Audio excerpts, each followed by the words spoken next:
خالصہ اسلامی تعلیمات کی روح سے منگنی کا کیا مقام اور حیثیت ہے؟ اس کا ایک اور حصہ بھی ہے، وہ بھی میں چلے عرض کر دیتا ہوں ابھی شروع میں، کہ منگنی پر کچھ لینا دینا، کچھ جو ہے وہ کوئی نشانی رکھتے ہیں، کوئی ایسے کوئی پیسے دینا یا کپڑے دینا یا انگوٹھی یا گھڑی وغیرہ،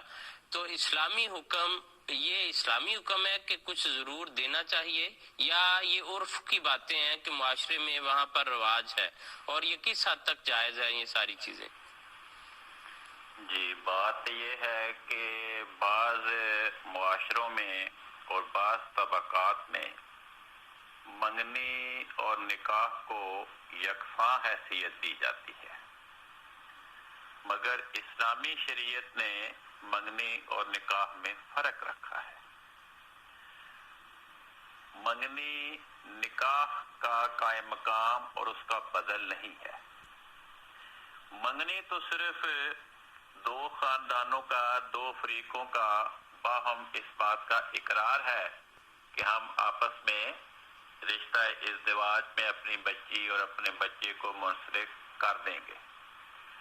باقی یہ بات ہے کہ اس موقع پر کچھ لینا دینا،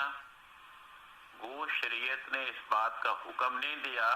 کہ جب تم رشتہ طے کرو تو ضرور کسی کو کچھ دو، مگر اس سے منع بھی نہیں کیا، بلکہ اصولی طور پر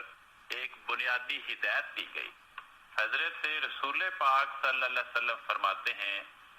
ایک دوسرے کو تحائف دو، اس کے نتیجے میں تمہاری آپس میں محبت بڑھے گی۔ تو جب دو خاندان آپس میں اپنی بچی اور بچے کی منگنی طے کر لیتے ہیں تو اگر وہ ایک دوسرے کو تحفے تحائف دیں گے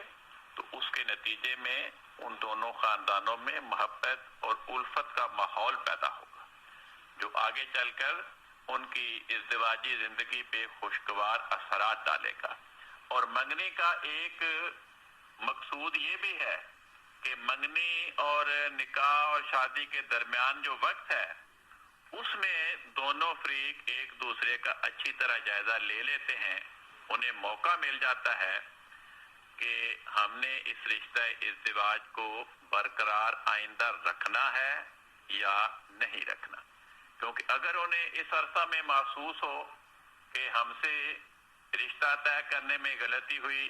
فلاں خرابی ہے، فلاں وجہ ہے جس کے نتیجے میں ہم دونوں خاندانوں کی باہم موافقت نہ ہو سکے گی، تو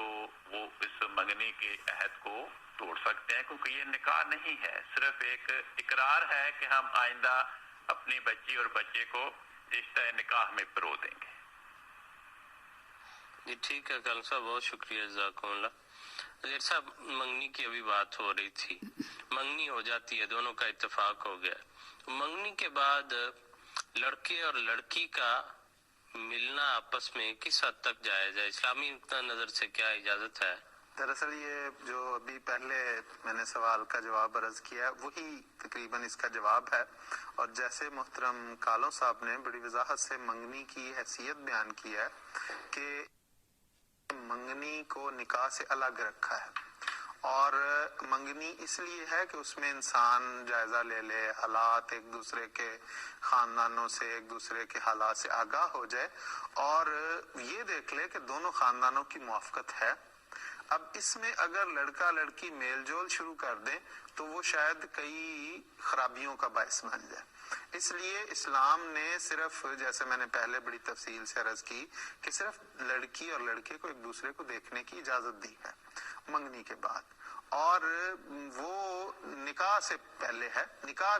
کی اور حیثیت ہے اور منگنی کی اور حیثیت ہے۔ جس طرح محترم کالوں صاحب نے بڑی تفصیل سے منگنی کی وضاحت کی ہے، حضرت مسیح موعود علیہ الصلوۃ والسلام کے دراصل ہی ارشاد کو ہی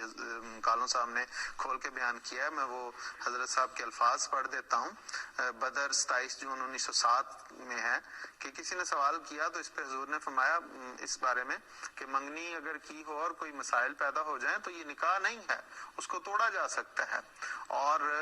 حضرت صاحب فرماتے ہیں کہ منگنی تو ہوتی ہی اس لیے ہے کہ اس عرصے میں تمام حسن و قبح معلوم ہو جائیں، منگنی نکاح نہیں ہے کہ اس کا توڑنا گناہ ہو۔ تو جب منگنی دراصل ایسا ایک ایسا معاہدہ نہیں ہے کہ اس ہاں ایسا معاہدہ نہیں ہے کہ اس کے نتیجے میں ایک دوسرے کے حقوق و فرائض جو ہیں وہ اسٹیبلش ہو جاتے ہیں، بلکہ یہ جس طرح آپ نے کہا ایک پرائمری سٹیج ہے اور ایک ابتدائی اس کا ایک قدم ہے. اس لیے اس کے بعد لڑکے لڑکی کو اسلام نے کھلم کھلا ملنے کی اجازت نہیں دی. وہی جو صورت پہلے بیان کی کہ ایک نظر بڑوں کی موجودگی میں وہ ایک دوسرے کو دیکھ لیں، اور وہ بھی دراصل احادیث کی روشنی میں ہی اس کی اجازت ہے، اور اسی قدر ہمیں چلنا چاہیے جو ہمیں اسلام عطا کرتا ہے. جی بالکل ٹھیک ہے.